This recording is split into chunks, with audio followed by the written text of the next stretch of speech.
Bagaimana kalau ada seorang ustadz atau kiai yang bisa melihat hal-hal gaib dan masa depan? Apakah ini juga termasuk syirik? Ini maaf, bukan kiai. Ya. Ini dukun. Ini dukun, nggak ada itu. Bagaimana cara? Gitu kan? Ini semua tidak mungkin terjadi. Ini semua khurafat yang masuk ke dalam sebagian orang dan memakai nama suci. Nama kiai itu suci. Kiai, guru, ustadz, itu semua nama-nama yang suci sebenarnya, nama orang-orang yang menyampaikan agama Allah. Bagaimana mereka bisa kontaminasikan dengan melihat jin lah, melihat inilah, menebak masa depan? Ini nggak ada semuanya, gitu kan?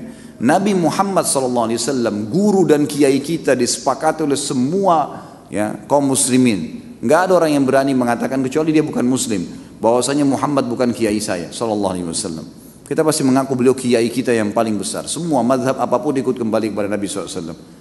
Nabi SAW kalau didatangin oleh beberapa sahabat yang bertanya dan beliau belum tahu hukumnya, belum ada wahyu, beliau diam, tidak ngomong. Nunggu sampai turun wahyu baru beliau mengatakan, siapa tadi yang bertanya? Si fulan angkat tangan. Telah datang kepada saya wahyu begini.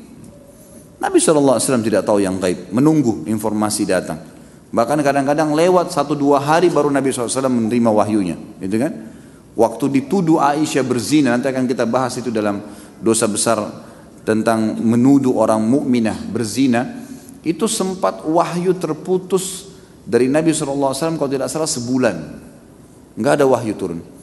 Nabi SAW tidak tahu benar nggak istrinya berzina nih, sampai beliau bingung sendiri menghadapi Aisyah pada saat itu.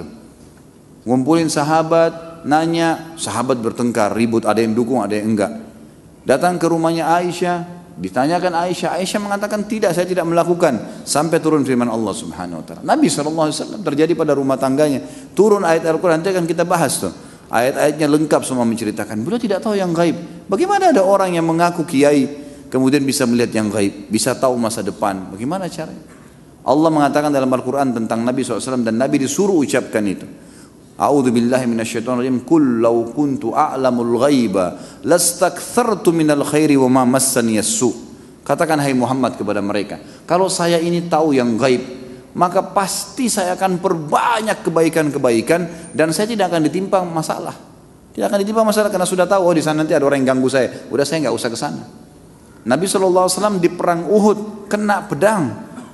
Sampai kemarin kita bahas kabar Abdurrahman bin Auf bagaimana melengket pedang di topi besi beliau dan Abdurrahman cabut radhiyallahu anhu dengan giginya sampai giginya tanggal, luka berdarah kening Nabi SAW. Gigi beliau sempat pecah, pundak beliau sempat kena hantaman pedang orang kafir.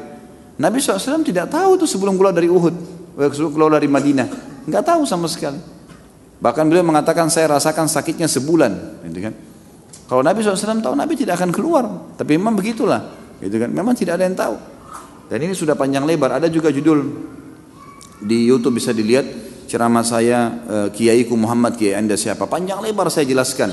Banyak dalil-dalil Al-Quran, banyak sekali yang menjelaskan kalau Nabi SAW tidak tahu hal-hal yang gaib, tidak tahu masa depan, gitu kan? Jelas semuanya itu.